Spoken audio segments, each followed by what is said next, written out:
ASEAN vs Uni Eropa, perbandingan GDP nominal ASEAN dan Uni Eropa. Dalam episode video kali ini kita akan melihat perbandingan GDP nominal ASEAN dan Uni Eropa, data terbaru yang diproyeksikan oleh IMF dari tahun 1980 sampai 2027. Dan apakah ASEAN bisa sebagus Uni Eropa? Mari kita lihat. Asia Tenggara, salah satu wilayah paling beragam dan kompleks di dunia, dan berbagai macam budaya, lingkungan, ikatan sejarah, dan sistem pemerintahan yang berbeda. Negara-negara di Asia Tenggara bersama-sama membentuk blok yang dikenal atau disebut ASEAN. Dan dalam beberapa dekade terakhir, ASEAN tumbuh sebagai kekuatan ekonomi utama di dunia. Dan pertanyaannya adalah, apakah ASEAN bisa seperti Uni Eropa? Mari kita coba mencari tahu.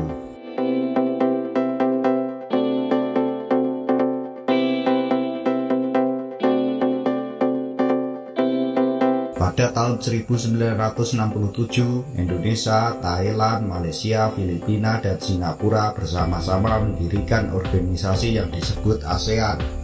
Tujuannya adalah untuk meningkatkan kerjasama politik dan sosial dan menjaga stabilitas kawasan Asia Tenggara agar tidak berpengaruh pada paham komunisme selama Perang Dingin. Dan kemudian setelah berakhirnya Perang Dingin, Brunei, Vietnam, Laos, Kamboja, serta Myanmar ikut bergabung dengan ASEAN. Jadi anggota ASEAN menjadi 10 negara yang sangat berbeda, dari Indonesia yang cukup besar wilayahnya hingga Brunei yang sangat kecil. Masing-masing negara ASEAN memiliki politik yang beragam dan tingkat pertumbuhan ekonomi yang berbeda. ASEAN sekarang memiliki populasi gabungan sekitar 647 juta orang dan gabungan GDP sekitar 2,8 triliun dolar dan tenaga kerja terbesar ketiga di dunia, hampir 600 juta orang.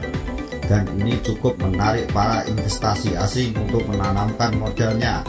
Vietnam, Filipina, Indonesia, dan Malaysia kini berubah menjadi negara-negara industri baru dan mencatatkan pertumbuhan ekonomi yang sangat pesat. Pada tahun 2015, ASEAN menciptakan Komunitas Ekonomi ASEAN dengan tujuan akhir adalah untuk menciptakan pasar tunggal dan integrasi dengan pasar global. Tetapi beberapa ahli ekonomi percaya bahwa menciptakan pasar tunggal akan meningkatkan kesenjangan antara negara-negara anggota ASEAN yang kaya dan yang miskin. Karena ASEAN memiliki anggota negara kaya seperti Singapura dan negara miskin seperti Kamboja. Pasar tunggal ini dapat mengeksploitasi negara-negara miskin dan bisnis besar dapat mengambil banyak keuntungan dari ekonomi tersebut yang diterapkan oleh negara ASEAN dan menciptakan persaingan yang ketat untuk usaha kecil dan menengah. Dan untuk mengatasi segala masalah yang ada, ASEAN benar-benar dapat melihat ke Uni Eropa sebagai contoh. Uni Eropa dan ASEAN memiliki banyak kesamaan dan sebenarnya keduanya didirikan untuk menjaga perdamaian. Uni Eropa didirikan untuk membawa perdamaian Eropa setelah berakhirnya Perang Dunia Kedua. Sementara ASEAN didirikan untuk membawa perdamaian di Asia Tenggara. Kesamaan lainnya adalah keduanya berusaha untuk mengintegrasikan ekonomi negara-negara anggota ke dalam satu platform pasar tunggal.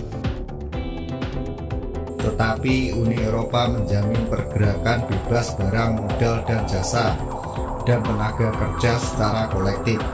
Anggota Uni Eropa bersama-sama memiliki mata uang tunggal dan kebijakan luar negeri dan keamanan terpadu. Di sisi lain, integrasi ekonomi anggota ASEAN tidak semulus Uni Eropa, tetapi kita masih dapat melihat mereka berada di jalur untuk mencapainya. Karena ASEAN terus meningkatkan integrasi ekonomi secara kolektif, sehingga sekat-sekat perbatasan negara menjadi menghilang dengan dibentuknya sebagai blok tunggal. Dan sekarang ASEAN telah mencapai hal-hal besar, tetapi masalah akan datang dalam bagian setiap perjalanan. dan ASEAN juga menghadapi beberapa masalah besar yang dapat memperhambat pertumbuhan ekonomi. Masalah pertama adalah meningkatnya pengaruh Cina di kawasan ASEAN dan sengketa di Laut Cina Selatan atas klaim Cina, dan 4 negara ASEAN juga memiliki klaim di kawasan Laut Cina Selatan.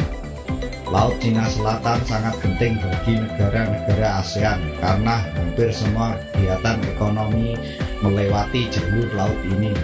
ASEAN di sini bisa dibilang gagal untuk mengambil tindakan yang kuat dan terpadu terhadap Cina.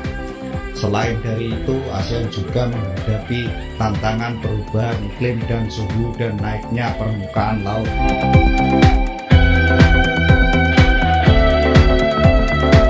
Perubahan iklim dan suhu serta naiknya permukaan laut merupakan perhatian besar bagi negara-negara ASEAN seperti Vietnam, Filipina, dan Indonesia.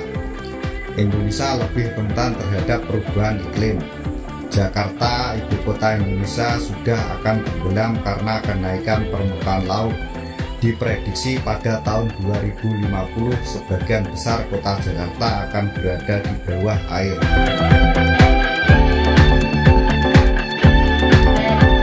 Tetapi kami masih percaya bahwa negara-negara ASEAN dapat mengatasi tantangan dan meningkatkan signifikasi mereka di dunia.